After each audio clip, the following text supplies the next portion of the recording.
Tiger Woods, Michael Jordan and Cristiano Ronaldo. What do these world-class athletes have in common that helps make them great and has led to them transcending their sport? Well, it's the same thing that makes world-class musicians and best-selling authors, and it's the one thing holding you back from achieving your full potential. So, what is this secret that these seemingly elite people have been hoarding to themselves for all these years? And how can you easily implement it into your daily life to see better results? Well, I've got the answer. So to find out, let's take a field trip.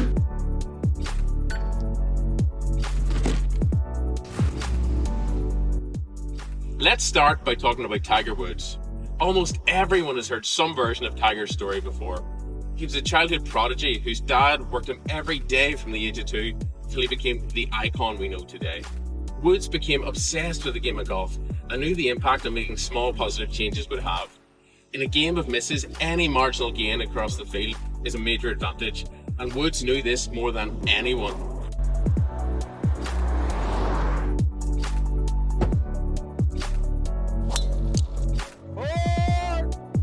Tiger turned pro at the age of 20 and by the following April had won 4 PGA titles, including the Masters, by a landmark victory of 12 strokes. This win catapulted Tiger to the top of the sporting world, but something was troubling Woods. Yeah, I find it. Tiger wasn't happy with where his swing was at and believed that it could be marginally better. He spoke to his coach, who said that any short-term change would seriously impact on his short-term performance. But knowing this and believing that his swing could be even just 1% better, Tiger decided to push on with the rebuild. All right, here we go. Oh, Jesus. Okay. Woods and his coach focused the rebuild on making marginal gains anywhere they could. They would hit golf balls for hours on the range and watch back footage, trying to find small tweaks or changes they could make to improve the ball striking.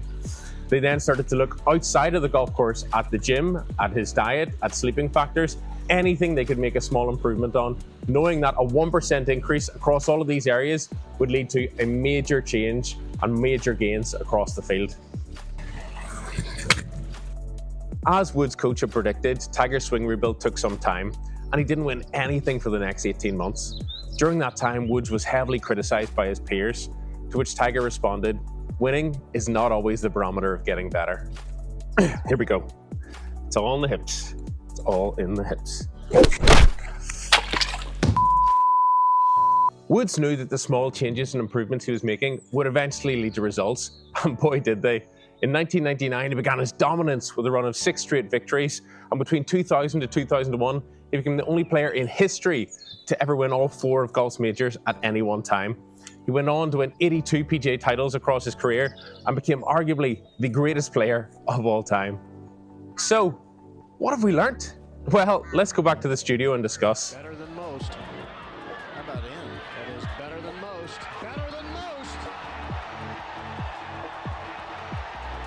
Tiger's story teaches us a lesson about the power of marginal gains.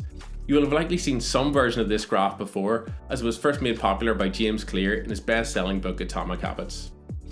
On the y-axis we have results, simply put up means improving and down means you're getting worse, and on the x-axis we have time. Starting at 1, if you continue to do what you're doing now, then you should expect to see no increase or decrease.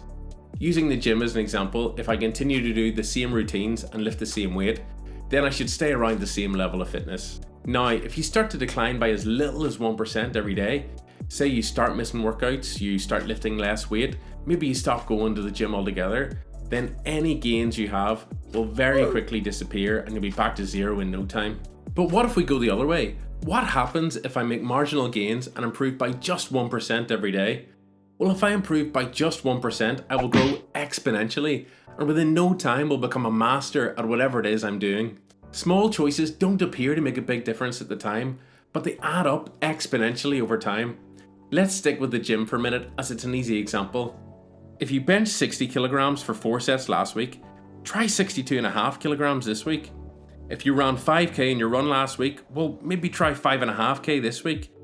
Maybe you want to focus on feeling emotionally 1% better every day. This could be as simple as setting 5 minutes aside from each day to connect with the people you love, or taking that 5 minutes to yourself and doing something just for you. You get the point, the opportunities are endless. These little changes will look insignificant at the time, but over the course of the year or a lifetime, they will make a massive difference. So, what have we learned? At the start of this video, we talked about a secret that's been implemented by world-class athletes, authors, and musicians, and now, hopefully you. This secret or change isn't one big change, but hundreds of small, seemingly insignificant changes, striving to be slightly better than we were yesterday. I myself have been using this approach with this YouTube channel, trying to make sure that each video I put out is slightly better than the one before. So if that's not a reason to subscribe, I don't know what is. Warning, shameless plug alert.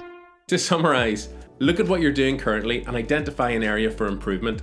This doesn't need to be a big change, nor should it be. Small, attainable goals is what we're going for here. So look at something you're doing, identify a small change, see how that change goes, and at the end, reassess. Did it work? Did it not? Constantly looking to improve and constantly looking to get 1% better. And finally, I want you to ask yourself, if Tiger Woods can use this approach to dominate a sport, and an author like James Clear can use it to sell 15 million copies of his book, what are you capable of?